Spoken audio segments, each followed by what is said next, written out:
Right, good evening, everybody. Good evening. Good evening, Rob. Welcome, especially any new faces. Nice to see you.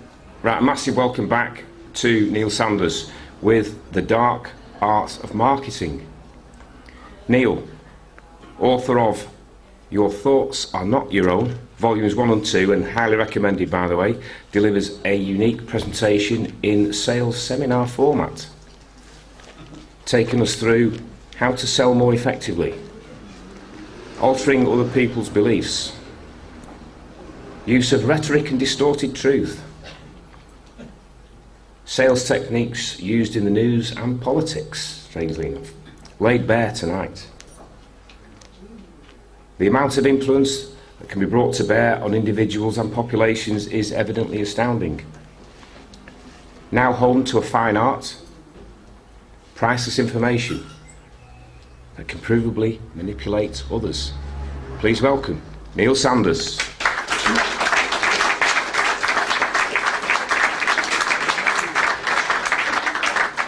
Thank you, and welcome to tonight's seminar. Thank you for coming.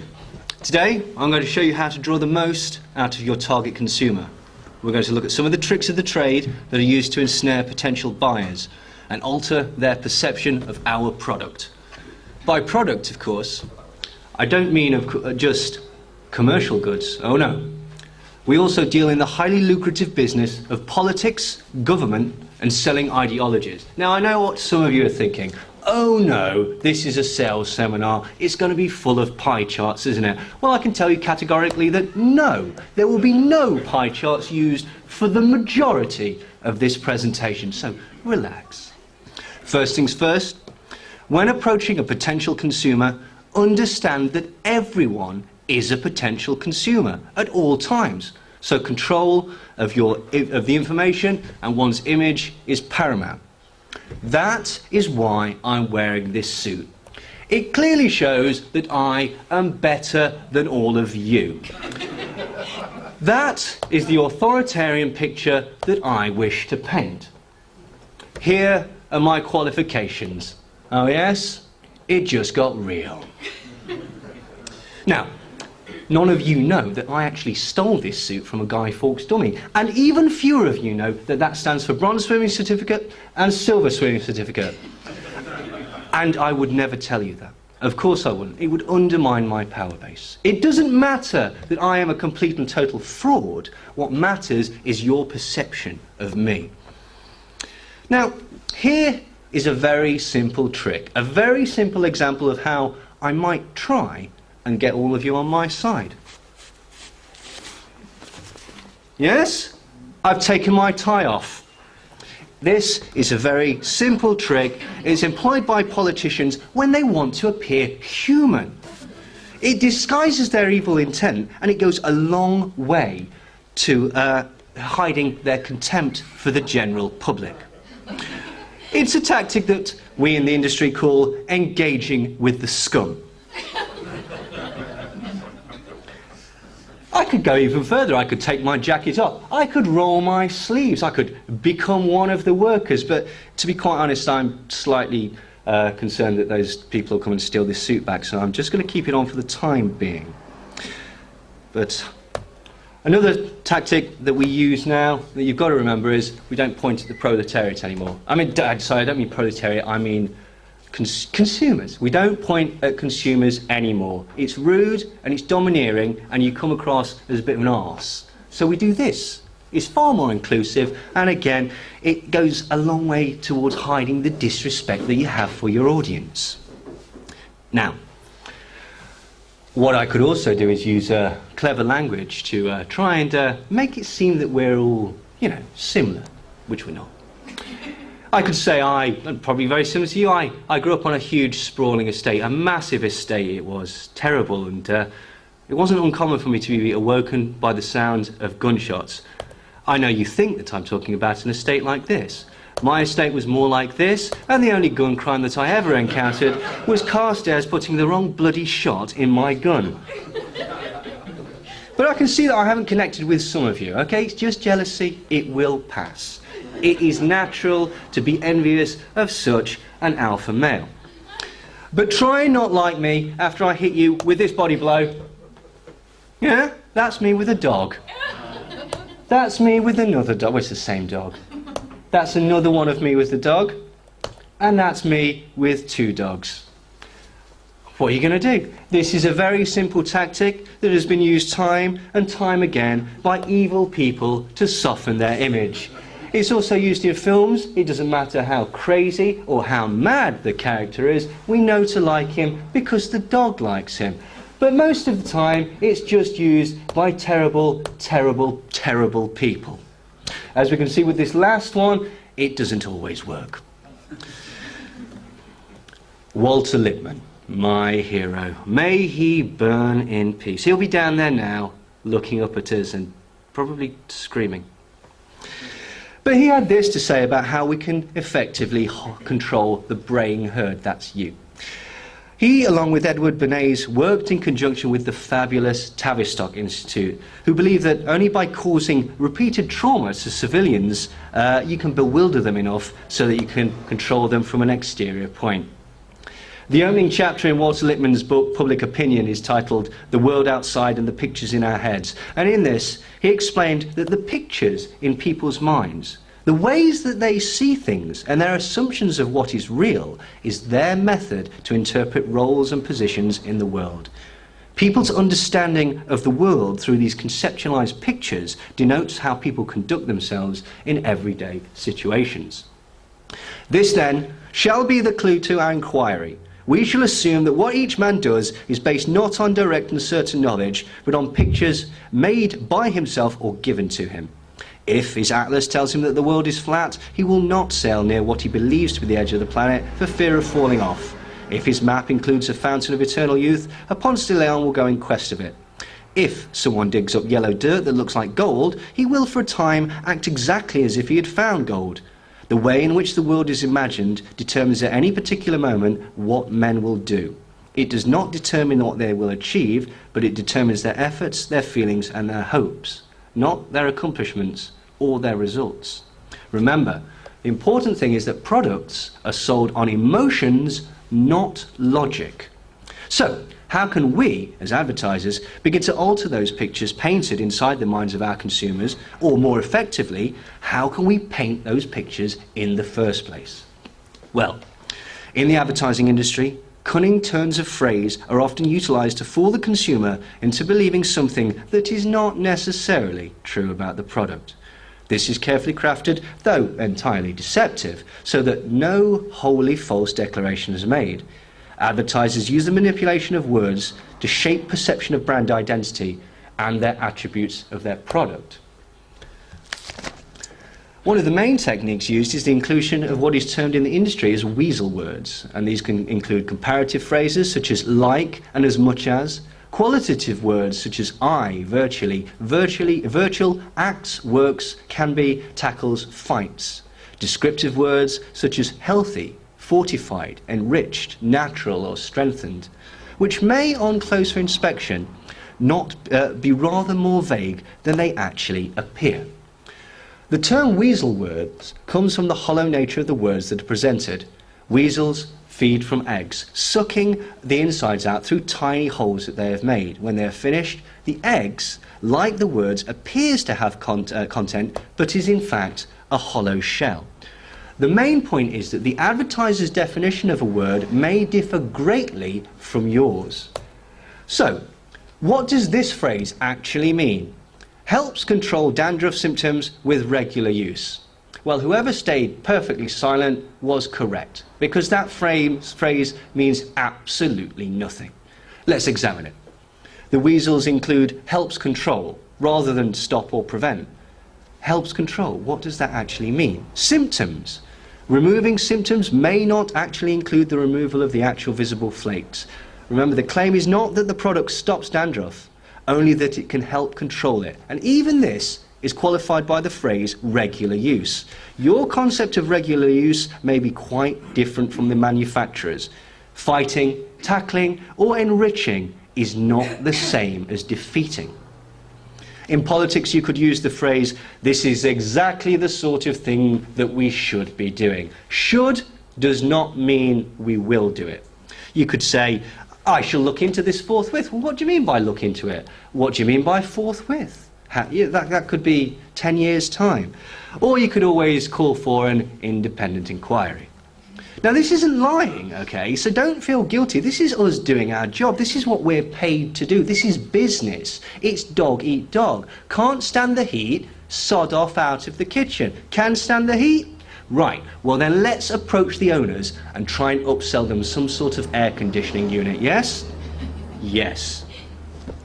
Now, when searching for a washing up liquid, we often see phrases such as leaves dishes virtually spotless. Now, your brain will latch onto the spotless rather than the virtually. However, the inclusion of the word virtually allows for the company to set their own standards of cleanliness, which again may vary wildly from your own expectations. Many of you may have seen this ledger. No animals were harmed in the making of this movie, which is particularly strange. This appears on the end of the Hobbit film, which killed 27 animals. It appears at the end of The Life of Pi, which permanently traumatized and nearly drowned a live tiger. It appears at the end of The Pirates of the Caribbean, which killed hundreds of types of fish and made a type of squid extinct. It even appears at the end of War Horse, which killed a horse. You see, in this term, harm means intentional. Personal hygiene products are replete with these types of words. Listerine fights bad breath. It fights it, it doesn't stop it.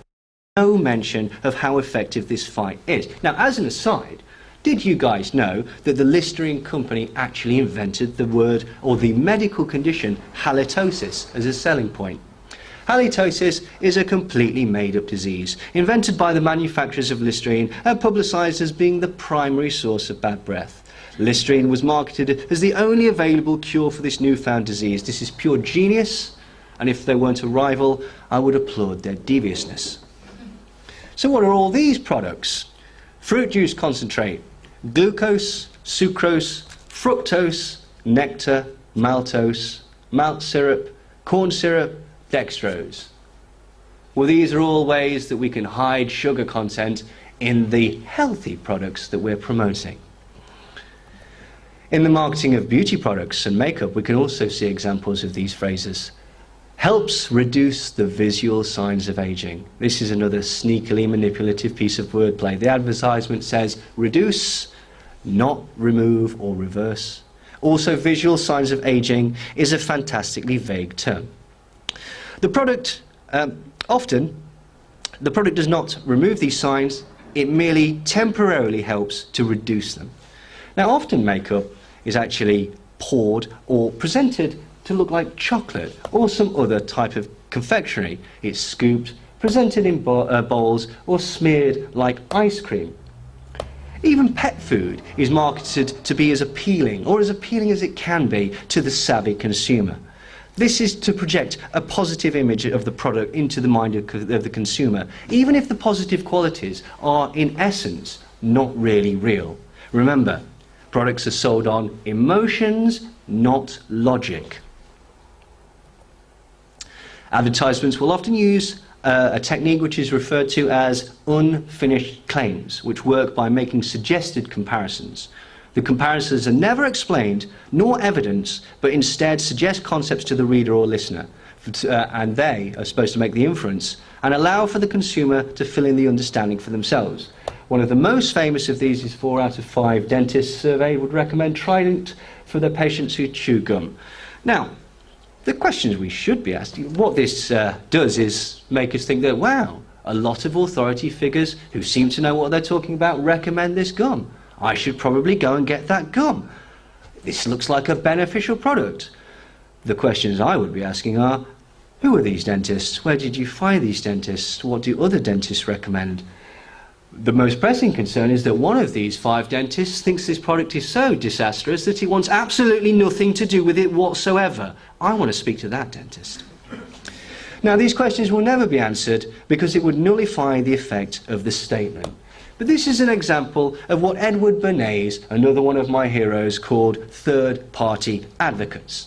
We are hardwired to believe that people in positions of people are in positions of authority based on the logical assumption that they're in that position for a reason. They know what they're doing. Also, it's really good because it subtly removes any responsibility from your consumer. Now, here's a question. How many doctors that you see on adverts are actually doctors?